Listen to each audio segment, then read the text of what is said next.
Hello, audience. Am I the only one worried about what the next generation will be like?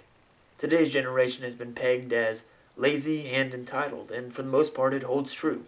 So it definitely begs the question, what will the next generation be like? The first thing to consider is the heavy reliance on technology. People aren't social anymore. Kids would rather spend their time texting or communicating through social networks.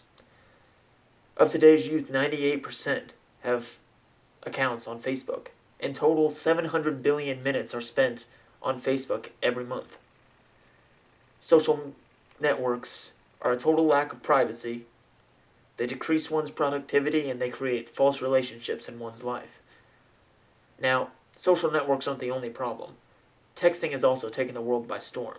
Users would rather text an entire conversation rather than just have a simple 5-minute call. The art of talking one-on-one is becoming a rare skill that ceases to exist.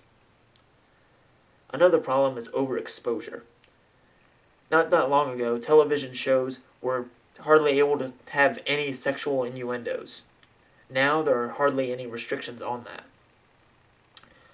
that. Cartoons have also decreased in content. And back when I was a kid, if there were sexual innuendos or any innuendos at all, they were almost impossible for the kid to pick up on. The ones today are more than obvious. Now, those aren't the only problems. Kids often look up to celebrities as idols or, just role models in general. Now, this usually is a perfectly fine thing, but you can see how this may become a problem when the idol is Justin Bieber or Miley Cyrus.